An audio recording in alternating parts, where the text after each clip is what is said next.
Hala, Diwata Joy pinagbawalan na. At gaano nga ba katotoang ibinato na isyo kay Kalingap Dan na may girlfriend na anya si Kalingap Dan sa totoong buhay? Magandang araw sa inyong lahat mga Kalingap, sanay hindi niyo po makalimutan na mag-like sa video na ito. At paunawa tapusin muna ang kabuuhan ng video na ito mga Kalingap at para malaman ang nilalaman nito. At maraming salamat po sa pagpatuloy na pagsuporta lalo na kay Kuya Val Santos Matubang at kay Ate Edna Vlogs at Kalingap Rab, salamat po. Diwata Joy pinagbawalan na. At girlfriend issue ni Kalingap Dan, gaano ba katotoo ito? Yan ang sama-sama nating alamin mga Kalingap, pero bago yun ay pag-usapan muna natin mga Kalingap ang patungkol ngayon sa Dan Joy mga Kalingap na nakaranas na naman ang tambalan nila ngayon ng mga pambabash. Nagtapat nga kamakailan si Kuya Val mga Kalingap patungkol sa pambabato ng issue kay Kalingap Dan na may girlfriend na anya ito sa totoong buhay.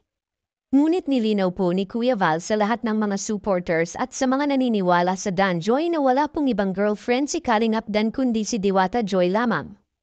Kaya naging positive naman ito mga Kalingap sa mga nagsusubaybay sa Dan Joy dahil yun rin ang alam ng lahat at malaki ang pagtitiwala nila kay Kalingap Dan. Ngunit may nakapagsabi rin na kahit man ay totoong mayroon itong girlfriend si Kalingap Dan ngayon, ay wala na anya tayong magagawa at karapatan rin naman anya ni Kalingap Dan na magka-girlfriend dahil wala naman yung girlfriend niyon. Which is ang love team ay pampo-good vibes lang po ito ni Kalingap Rab sa lahat. At nasa kanila pa rin ang pinaka-desisyon kung tutuhanin ba nila ang kanilang tambalan. Ngunit sa kabila ng mga tensyon at sa pagsalita ni Kuya Val na mayroon ng girlfriend si Dan at walang iba kundi si Diwata Joy lang, ay may lumabas na sabi-sabi na maapektuhan ang pagiging pagka-INC ni Diwata Joy kung sakali na totoo ang sinasabi ni Kuya Val na sila na ni Diwata Joy at Kalingap Dan. At bakit ko po ito nasabi? Ganito kasi yan mga Kalingap. Sa INC ay mahigpit na ipinagbabawal mga Kalingap ang isang babae na isang INC na makipagrelasyon ng hindi ito kasama sa pananampalataya ng INC. Marahil sa kalagayan ni Dan at Joy ngayon ay may isa sa kanila talaga na mag-adjust at posible na si Kalingap Dan ang mag-adjust dito at maging isang INC rin si Kalingap Dan para kay Joy at para wala nang makapagbabawal sa kanila at wala nang posibleng conflict sa samahan nila at sa tambalan ng Dan Joy. At sa kabilang dako naman may aminan na sa Dan Joy. Yan ang ating makikita sa video. Saan si Joy?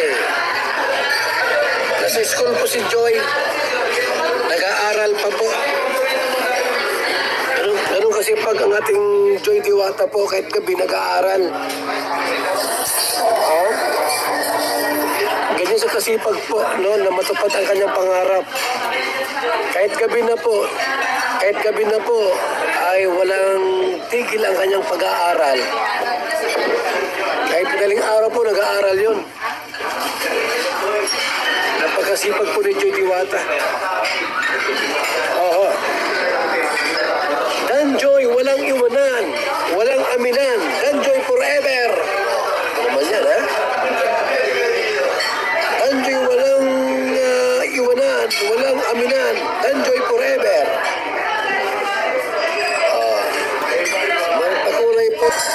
I'm here, sulit Kalingap, supporters from Quezon City. Wow. Saan ka ba po mga kaibigan? Libreng pagkain. Pan-dinner po ng Dan Joy. Ha? Saan ka ba? Sa Dan Joy na. Grabe. Talagang walang tatalo. Ha? Walang tatalo. Mga Kalingap sa Dan Joy.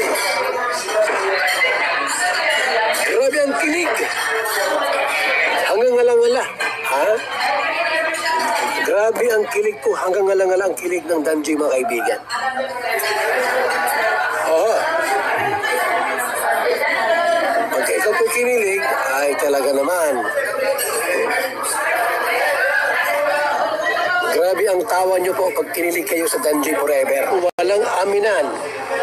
Dan Joy forever.